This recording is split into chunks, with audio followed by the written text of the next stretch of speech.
is a downfall. But then there's self. Self is another major cause because we are afraid to give up control of ourselves. We want to hold on to us. We want to guide our life. We don't want, even if it's God in heaven, we don't want Him telling us what we need to do, where we need to go, and how we need to do it.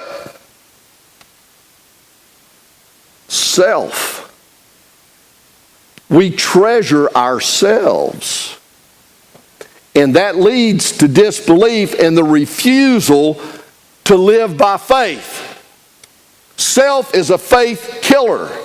And of course, the root cause of pride in self and anything else that keeps us from faith is sin. Any kind of sin can keep you from living in faith. It's the real problem when it comes to trusting in Jesus and all we know about Him, including the resurrection.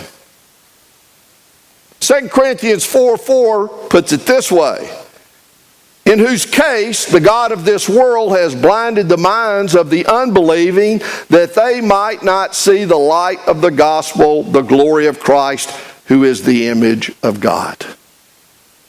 Comes down to faith and not sight. That's the battle. We have to believe by faith and not by sight. Hebrews 11:1. Faith is the assurance of things hoped for, not physically seen, but hoped for, and the conviction of those things that we can't see. You see, faith ceases to be faith when you can reach out and touch something. You know that? It does. If you're believing God for something by faith and all of a sudden it materializes before you, it's not a faith issue anymore. It's an answered prayer. It's a reality. Faith is the assurance of things hoped for. Those things out there we can't physically see, but we believe that they have happened and are real with faith. God's taking care of this. I can't see it here, but I know He's taking care of it. He's going to handle this. How many times in our lives have we ever said, I'm just going to give it to God? Right? We can't do anything with it, but we're going to trust God that He can. That's faith. Now, once He's done it and completed it, then it's the reality of life. It's answered prayer. We celebrate it. We celebrate it after that. The power of faith within us creates a willingness to believe the otherwise unbelievable. Faith believes the unbelievable, the unknown. And in the case of the resurrection, that's true. Faith has eyes of its own that let you see beyond those things the human eye can see, yet those things faith reveals to us are just as real as the things we physically see. That's the way it goes. I've never visibly seen Jesus, but He's as real to me as Miss Liz sitting right there in that chair. I believe it just as much as, I can't see Him physically, but with my eyes of faith I can. I see Him every day.